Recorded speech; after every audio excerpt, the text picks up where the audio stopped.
guys, welcome back to my channel, and for today's video we're going to do this makeup look, and especially for the hooded eyes. This is my first time trying a colorful makeup and I never know that maganda pala siya sa akin. Huy!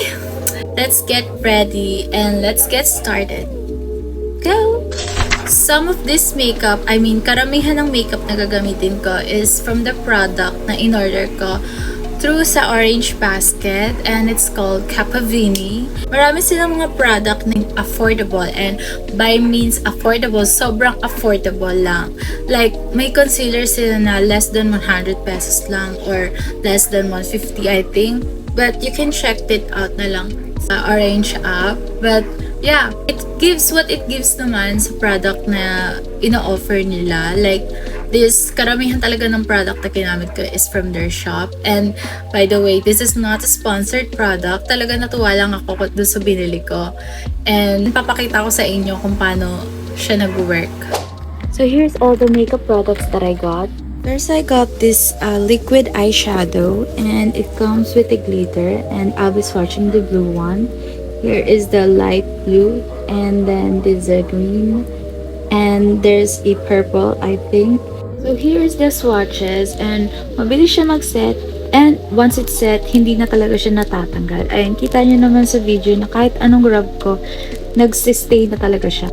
I also got their concealer, and guys, super cute tong packaging niya. I mean, look at that. Sobrang shala. Kumuha ako ng peach na concealer para corrector siya for my discoloration in the face. And yeah, I think it's giving naman. Then I also got their starry eyeshadow. I think it's a glitter one. And I got the purple. And what I like about this is yung silicone tip niya. So, sobrang dali niya mag-apply, lalo na pag maliliit yung gusto mong lagyan ng glitters. Sa lahat ng na-purchase ko sa kanila is yung mga glossy tints nila. I mean, pwede siyang dupe talaga sa Roman Juicy tint if you're familiar with that.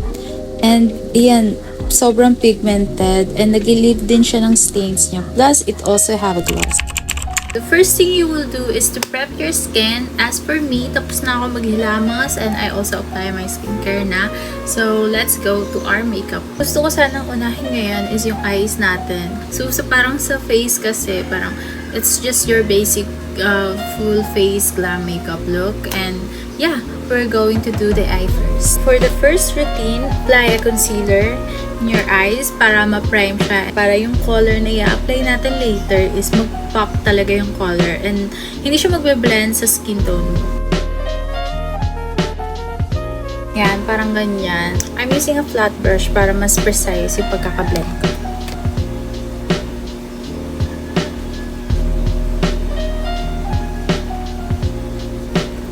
Ayan, I hope you can see. Wala naman masyado siya nagbago sa eyes. Parang nag-iwanag lang yung taas kasi primer pa lang naman tayo. And now, I'm using this Digafo eyeshadow palette that I bought from Shopee.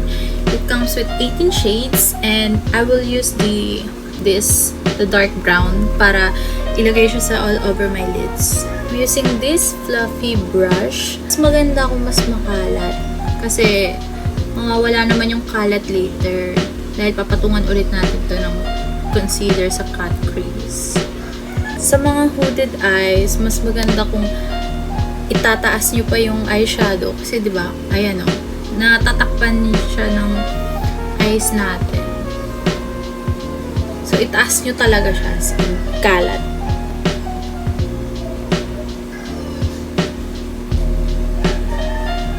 Should look like something like this.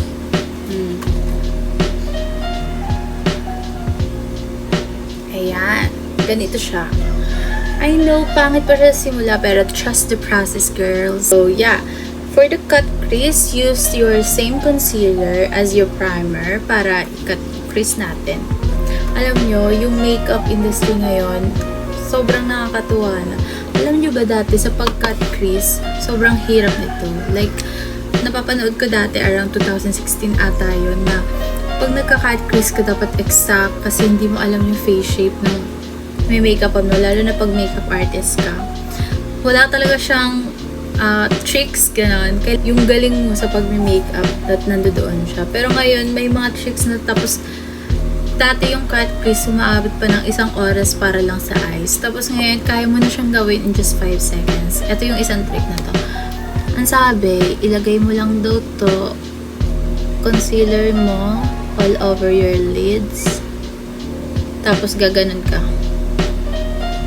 Tapos i-make mo na lang siya all throughout.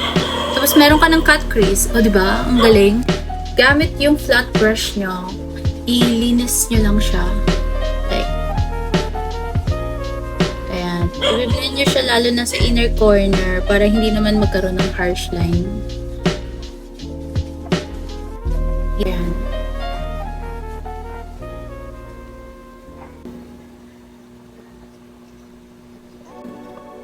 Ayan, cut crease. Uy! Lagyan ko pa siya ulit para mas maging lighter yung magiging effect nito pag naglagay na ako ng color eyeshadow.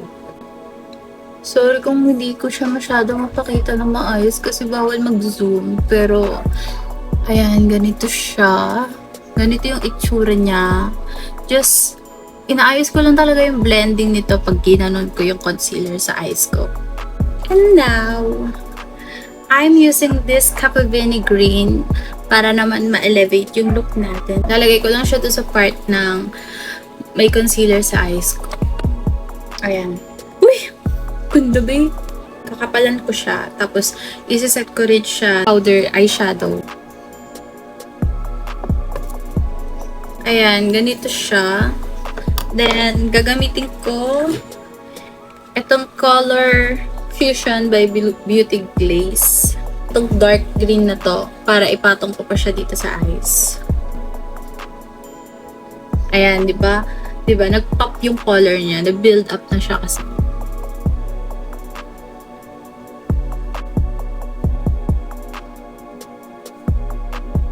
Ayan, ganito siya. Gamit ulit kayo ng fluffy brush. Tapos, mag-add kayo ng mga lighter brown para magkaroon ng blending naman. Ma-blend yung color. Ayan. Din kayo ng parang green dito sa under eye. Sorry, I'm looking at the mirror kasi kaya hindi ako makatingin sa camera. Pero ayun, ilalagay nyo nga itong green na to sa under eye. Kuha kayo ng medyo maliit na brush like this.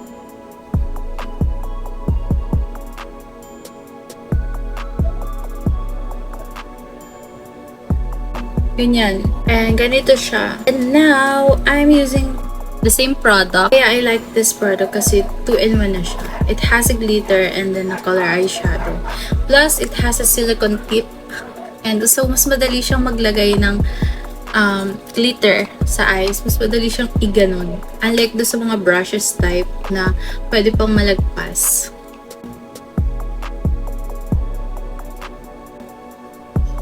Ayan, parang ganito siya.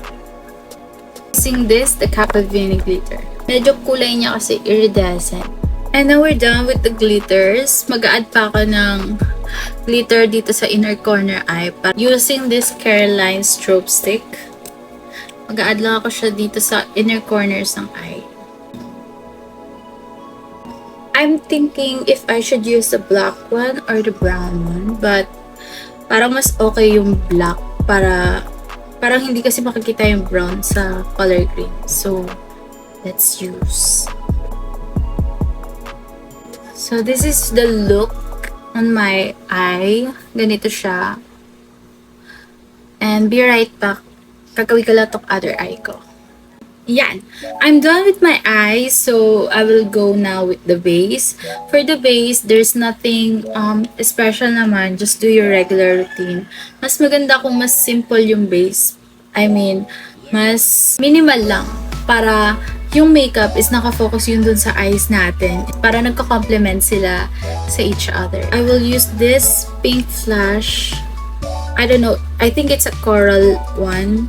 I will use this in the middle of my nose, in the tip of my nose. Ilalagay ko lang siya dito. Ganyan. Mas ifo-focus ko siya sa middle instead of my usual technique like using the upward method.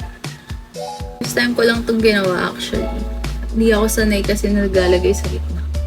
Tapos papatungan ko lang to din ng the same brush, yung brown. I think it's cool tone brown blush para hindi naman maging OA yung pagiging coral. Then, using the Caroline strobe stick, lalagay ko siya sa high points nitong nose ko. Ganyan. Ayan. Tapos konti lang dito. Yan. For the lipstick, mag-neutral color lang ako. So, I'm using this by Ganda Cosmetic in the shade Shuki. And then, papatungan ko siya nitong Roman Juicy Lasting Tint in the Pomelo Skin. Lalagay ko muna siya dito sa inner corner. Tapos, dito sa outer. Ito siya konti para magkaroon ng effect na plump.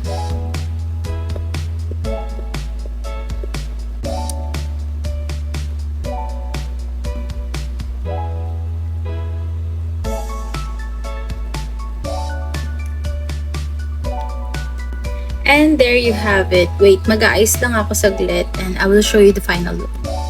So this is the final look. It's giving yassified. Let me know what you guys think. And if you're new here, I'm April Ann Kampangpangan. Don't forget to like and subscribe to my channel and I'll see you guys on my next video. Bye!